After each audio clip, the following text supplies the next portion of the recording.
Emmanuel Macron, il peut repartir, son quinquennat n'est pas terminé, il peut enjamber la réforme des retraites, même s'il y a une contestation. Je toujours connu cela.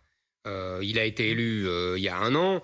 Le problème, c'est que, vous savez, il paye sans doute 2 choses. La première, c'est qu'il paye d'avoir voulu, et d'avoir réussi d'ailleurs, à mon grand dame, échapper à la campagne présidentielle. Finalement, la campagne a été court-circuitée par la guerre en Ukraine et Emmanuel Macron en a bénéficié. Mais sauf que les questions n'ont pas été posées et qu'il n'a pas pu y répondre, il n'a pas pu trancher. Et on n'a pas pu choisir de vraies réponses. Et le débat au second tour était tronqué, 1. Et 2... Il était tronqué, il était inégal, disons. Exactement.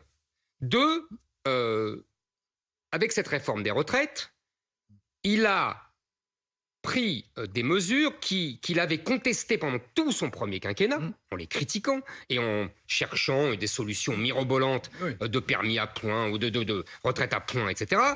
Et qu'ensuite, en plus, il vient devant les Français en disant « Bon, très bien, il faut sauver le système de répartition. Pourquoi pas? Il faut faire des économies. Il était temps. » Mais en même temps, il passe ses journées à dilapider son argent. Vous dites que ces voyages à l'étranger sont utiles. Moi, je vois surtout qu'ils sont dispendieux. Il va en Afrique, il dépense des milliards pour rien, pour le métro marocain, pour l'écologie africaine. Il va en Ukraine, il dépense de l'argent. Je veux dire, on ne peut pas dépenser des milliards toutes les semaines et venir dire aux Français, vous allez bosser 2 ans de plus parce qu'il faut économiser 15 milliards ou 17 milliards ou que sais-je.